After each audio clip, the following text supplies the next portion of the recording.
La victoire avant le match retour face à Monaco, c'est le plus important. Et en plus de ça, on repasse leader. Yo les gars, yo les mecs, on se retrouve pour une nouvelle vidéo. Et une nouvelle vidéo débrief de ce match entre le Paris Saint-Germain et Metz. Victoire 3-0 du Paris Saint-Germain. Après un match où on aura totalement roulé en termes de résultats et en termes de jeu également sur le FC Metz. Metz qui est relégable actuellement. Et nous, on repasse premier après le faux pas de Lens tout à l'heure face à Monaco. Donc j'espère que vous allez bien. N'hésitez pas à vous installer confortablement, à liker, partager et commenter. Et on est tout de suite parti pour le vif du sujet et on va tout de suite commencer par dire que j'ai vu un très bon Paris Saint-Germain. Les gars, on a vu un très bon Paris Saint-Germain qui arrivait bien à jouer ensemble. Alors en deuxième mi-temps, c'était plus compliqué. Il y avait énormément d'incompréhension. Les passes, c'était compliqué. Ça arrivait pas à bien s'entendre. Après un moment, on a Achraf Hakimi qui tire sur Gonzalo Ramos. Donc il y a eu plein d'incompréhensions, notamment en deuxième mi-temps. Mais en première mi-temps, j'ai vu un très bon Paris Saint-Germain. Un Paris Saint-Germain qui arrivait à se gérer, qui arrivait à se procurer des occasions quand il le fallait, à bien être compact en défense quand il fallait bien défendre et à être très bon offensivement. D'ailleurs, on a mis 2 buts, un au tout début, Désiré Doué, on en parlera après du match de Désiré Doué, enfin surtout la première mi-temps parce qu'il est sorti en deuxième, et aussi il y a eu le but de Bradley Barcola. Barcola est également un sujet à employer. Mais bon, on va revenir sur la composition, sur la première et la deuxième mi-temps. Alors la composition, c'est Savonov au goal. Donc Savonov, là j'aurais bien aimé peut-être un petit peu voir un petit Chevalier pour voir ce qu'il aurait proposé. Il n'y a pas eu énormément d'occasions pour Metz, hein. Je crois qu'il y a même pas eu 2 tirs cadrés ou quoi, un truc comme ça. Donc il n'y a pas eu énormément d'occasions, mais j'aurais peut-être aimé voir un Lucas Chevalier qui aurait peut-être proposé, enfin, on était dans le turnover, l'équipe du Paris Saint-Germain aujourd'hui c'était un turnover entre 2 matchs de Ligue des Champions évidemment, qu'on va pas mettre notre équipe type, donc c'était un petit peu un turnover, il y avait plein de titulaires de base qui étaient sur le banc, donc là je m'attendais peut-être à un Chevalier, il a mis Savonov, bon, au final, clean sheet, donc c'est le principal pour Savonov, mais donc Savonov, son match, il y a rien à dire, il a pas eu énormément de choses à faire, jeu au pied, le balle au pied, etc., il était très bon, donc Savonov, on va pas parler dessus. La défense, les gars, j'ai kiffé. Parce que je vais vous dire la vérité, quand j'ai vu un Hakimi, Beraldo, Hernandez et Zabarni, je me suis dit, waouh, dans quoi on s'embarque? Je me suis dit, les gars, dans quoi on s'embarque? On est foutu, voilà, très clairement, on va se prendre 2-3 buts par Metz. Sauf que non, parce qu'on a vu une défense, qui a été rassurante. Elle a été très rassurante, et notamment Zabarni qui nous a produit une performance très bonne. Alors évidemment, c'est contre Metz, et c'est pas les attaquants, les meilleurs attaquants d'Europe. Mais, encore une fois, ce soir, Zabarni, il a été rassurant. Beraldo également. Moi, j'avais peur dans les 10 premières minutes, je me suis dit, aïe, mais j'ai peur de ce qui va se passer, des boulettes qu'ils vont faire. Sauf que non, ils ont été rassurants. Défensivement, ils arrivaient bien à bien défendre, à être bons sur les duels, à être impactant sur les duels, à montrer à être dur sur l'homme, c'est ça, être dur sur l'homme. Et puis après, balle au pied, ils ont été très bons. Beraldo, Zabarni, ça a été très bon, balle au pied. Ils arrivaient à dégager, à jouer sur les côtés, à jouer dans l'axe quand il y avait un milieu ou un attaquant qui décrochait. Donc franchement, la défense, elle a été rassurante. Beraldo, Zabarni, j'ai eu peur, très clairement, j'ai eu peur, mais la défense, elle a été rassurante. Si on parle des latéraux maintenant, Hernandez, Hakimi, j'ai également kiffé. Pourquoi? Parce qu'on revoit un Hakimi au meilleur de sa forme. On revoit un Hakimi qui nous tape des accélérations, qui monte en position numéro 9. Donc franchement, j'ai kiffé le match de Achraf Hakimi. En plus, à un moment, du coup, comme je vous l'ai dit en deuxième mi-temps, il frappe, c'est contré par Ramos et tout. Donc ça, c'est un petit peu chiant parce qu'il y a eu énormément d'incompréhension. Mais j'ai énormément bien aimé le match d'Achraf Hakimi et de Hernandez aussi. Parce que Hernandez, alors oui, peut-être il y en a certains qui vont pas l'aimer, mais les gars, Lucas Hernandez, j'ai aimé ce match. Il faudrait plus de profils comme Lucas Hernandez dans l'équipe. Parce que Lucas Hernandez est un joueur qui joue avec la grinta et qui n'a peur de rien. Lucas Hernandez n'a peur de rien et se bat pour tout. Les gars, Lucas Hernandez, on a vu une attitude de Hernandez qui se bat pour tout. Il est très intelligent. Lucas Hernandez, les gars, est très intelligent. Il joue avec la tête et non pas avec ce qu'il pense à l'instant T. Non, il réfléchit d'abord avant de faire ce qu'il doit faire. Donc franchement, j'ai kiffé le match de la défense de Savonov également. Notamment, si je tire mon chapeau, c'est à Zabarni parce que Zabarni, j'ai énormément apprécié son match. Après, encore une fois, je le répète, c'est face à Metz, mais j'ai bien aimé le match du coup de la défense en entier. Le milieu de terrain, c'était Lee Kang-in, Zaïre Emery et Dro Fernandez qui a été titulaire. Dro, c'était plus compliqué parce que si on regarde, les gars, c'est un joueur qui vient de la Masia, c'est un jeune qui vient de la Masia, donc il est très bon techniquement, et ça on l'a vu aujourd'hui, hein. Dro qui a été très bon techniquement, même on l'avait vu quand il était entré notamment face à l'OM, il est très bon techniquement, ça y a rien à dire. Maintenant, Dro, faudrait peut-être un petit peu plus qui s'entraîne dans les impacts physiques, parce que physiquement, Dro n'est pas encore à la hauteur, et on le voit, il se fait bouger énormément par les joueurs de Metz, face à Marseille quand il était rentré, etc. Il a été pas bon physiquement, donc Dro techniquement, ça y a rien rien à dire. Mais physiquement, il devrait plus être dur sur l'homme. Après, bien évidemment que Dro, les gars, est très jeune, hein. Il vient d'arriver au Paris Saint-Germain. Évidemment, c'est le temps d'adaptation. Ça, y a rien à dire, hein. Je dis pas que Dro a fait un mauvais match, hein. Non, non, non, non. Juste, physiquement, il doit s'adapter parce que là, c'était compliqué. On l'a notamment vu face à Metz. Pour moi, Dro, c'est peut-être le pire joueur parce que Dro n'a pas fait un mauvais match, hein. Mais je pense que Dro a été le pire joueur. Après, il y a un autre joueur qui a été surcoté sur ce match-là, donc j'en parlerai après. Mais Dro, compliqué. Bon, après, c'était son premier match titulaire, sa première titularisation. J'ai bien aimé. Pourquoi? Parce que Dro, les gars, ils se projetaient vers l'avant. Des fois, Dro, on le voyait numéro 9, on le voyait qu'il faisait ses petits appels, etc. À un moment, il a même failli marquer, il était pas loin. Donc, non, Dro, dans l'ensemble, son match, ça allait. Maintenant, physiquement, il faudrait qu'il s'entraîne plus. Mais après, ça, c'est normal, c'est le temps d'adaptation. Le milieu de terrain, c'était également Warren Zaïre-Emery qui a fait une passe décisive. Waouh! Le match de Warren Zaïre-Emery, mais les gars, arrêtez tout. Arrêtez tout. Latéral droit, il est exceptionnel. Milieu de terrain, il est bon. Les gars, Warren Zaïre-Emery nous a pondu une perf XXL. Ramos a été élu homme du match. Pour moi, c'était Warren. Le match de Warren, mesdames et messieurs. Il sait faire les récupérations de balles. Il sait faire des passes décisives de malade mental. La passe de malade mental pour Désiré Doué. Les gars, Warren Zaïre-Emery nous a pondu une performance exceptionnelle et c'est pas nouveau parce que ces derniers temps, on retrouve le niveau de Warren Zaïre-Emery exceptionnel. Ses débuts au PSG, on retrouve un Warren qui est bon, qui a confiance en lui, qui est très bon physiquement. Franchement, Warren Zaïre-Emery, pour moi, c'est l'homme du match. Quel match de Warren Zaïre-Emery qui a notamment fait une passe décisive. Et à côté de lui, il y avait Lee Kangin. Lee Kangin, son match, quand il est au milieu de terrain, moi, Lee Kangin, je l'aime moins. Parce que il montre sa qualité technique et ça on le sait, hein. Bien évidemment on le sait que Lee Kangin est très très bon techniquement et qu'il peut faire des bonnes passes, sauf que moi je le préfère plus à droite parce que Lee il peut apporter ce centre là, parce que quand t'es au milieu de terrain tu centres pas, très clairement tu fais la passe dans l'axe ou alors tu lances sur les côtés, mais pour moi quand Lee Kangin est sur le côté il apporte plus de danger parce qu'il centre plus, il a plus l'opportunité de centrer et pourquoi pas aussi de tenter des frappes, et on l'a vu notamment vers la fin du match où Lee Kangin était plus sur le côté droit, mais Mbaye des fois il bougeait et Kangvara aussi. Donc voilà, Lee Kangin son match au milieu de terrain j'ai un peu moins aimé, hein. Il est sorti à la 63e minute de jeu, donc quand je dis à la fin du match, c'était à la fin du match entre guillemets pour Lee Kangin, hein, avant qu'il sorte.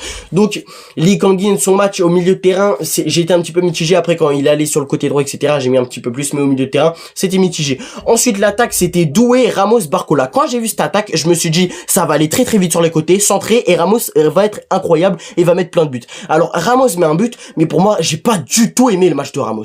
Les gars, le match de Gonzalo Ramos, je vous jure je n'ai pas aimé, parce que alors c'est en termes balle au pied, j'ai pas du tout aimé, hein. Mais sinon, agressivité, il est présent. Pressing, il est présent. C'est tout ce qu'il fait.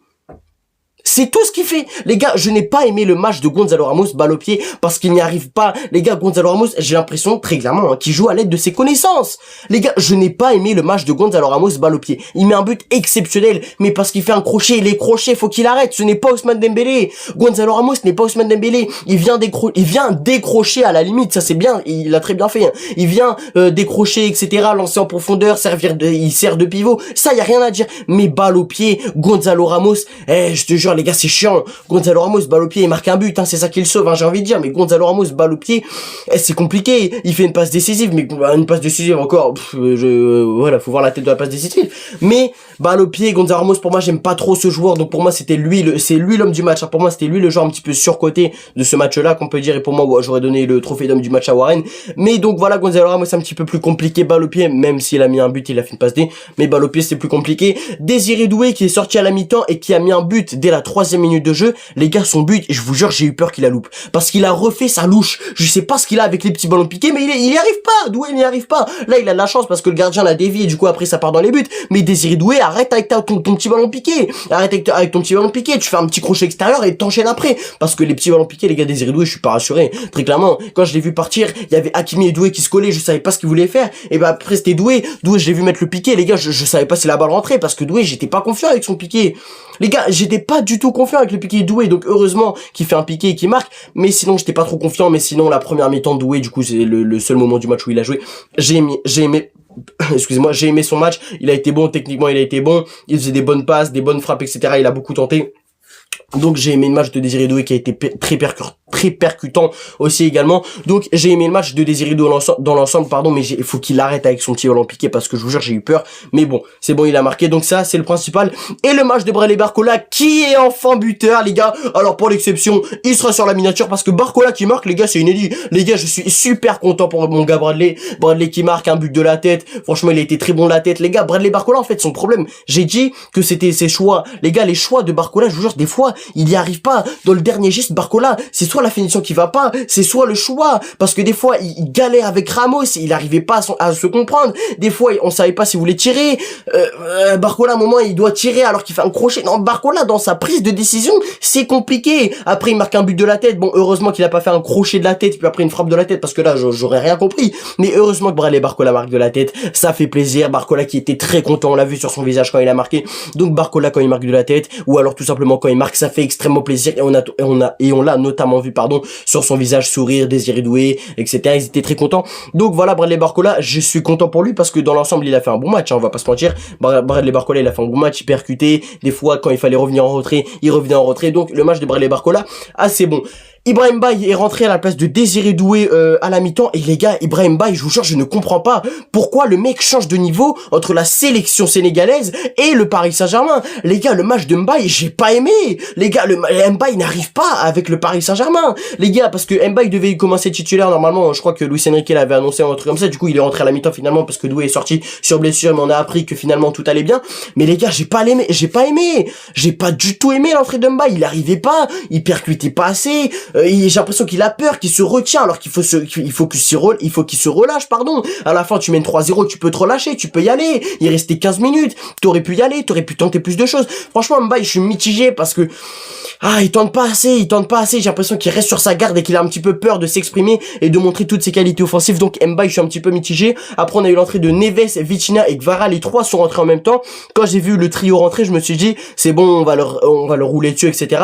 Mais figurez-vous que j'ai pas trop aimé l'entrée de Vitinha, notamment Vitinha qui n'aura pas touché énormément de ballons, alors que de base c'est lui qui prend le contrôle du jeu, etc., qui fait tourner et tout. J'ai pas trop aimé le match de Vitinha, l'entrée qui est entrée à la 63e minute, hein. Du coup ils sont tous les trois entrés à la 63e minute de jeu. J'ai pas trop aimé l'entrée de Vitinha. Neves, j'ai bien aimé dans la combativité, il a été très très bon, et Kvara également j'ai bien aimé. Bon, un petit peu trop de nonchalance, hein, du côté de Kvara, qui des fois lâchait pas trop le ballon avec Ramos. Kvara, j'ai l'impression qu'il y a pas une sorte d'animosité, mais j'ai l'impression qu'il y a une sorte de mésentente, parce que les deux, ils arrivent pas à combiner ensemble. Kvara, des fois, il est énervé parce que Ramos lui fait pas la passe, ce que je peux comprendre, hein, parce que Ramos, il a forcé sur les crochets, mais donc l'entrée de Kvara, il a été bon, il a percuté des fois, etc. Donc franchement Kvara, je suis assez content de son entrée. João Neves également, un petit peu moins pour Vitinha. Et Mbaye, j'ai pas du tout aimé son entrée. Donc voilà, si je dois dire des mentions honorables, les gars, je vais donner une mention honorable à qui? À Lucas Hernandez. Parce que Lucas Hernandez, les gars, je l'ai dit en début de vidéo, mais je vais le redire, le mec en fait, c'est l'ADN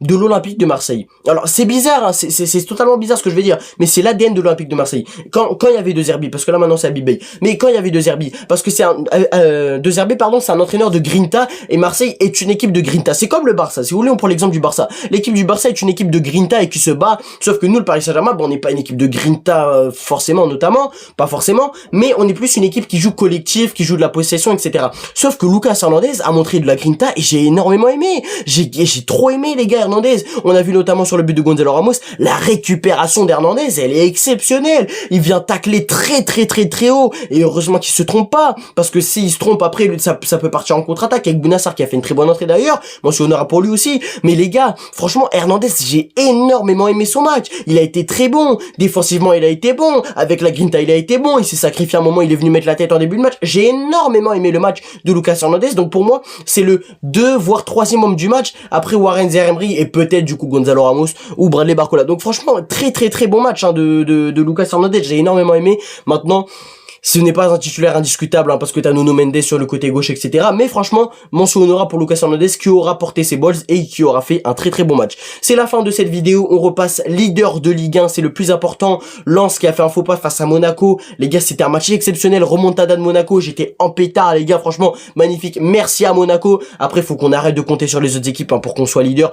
Mais en tout cas, voilà, on est leader de Ligue 1. On est repassé la meilleure défense et la meilleure attaque, si je me trompe pas. Ou alors la meilleure défense, mais pas la meilleure attaque. Je ne sais pas. En tout cas, victoire 3-0 au Parc, ça fait plaisir. Prochain match, c'est face à Monaco, donc c'est le barrage retour, on mène 3-2, donc va falloir assurer et gagner ce match. C'est la fin de la vidéo, j'espère que vous avez kiffé. N'hésitez pas à vous abonner, liker, partager et commenter, et à me donner votre avis, les gars, sur le match, etc. Si j'ai oublié des trucs, n'hésitez pas. On se retrouve bientôt pour une nouvelle vidéo, en nouveau live. Merci à toutes les personnes qui ont regardé jusqu'à la fin. Bye bye.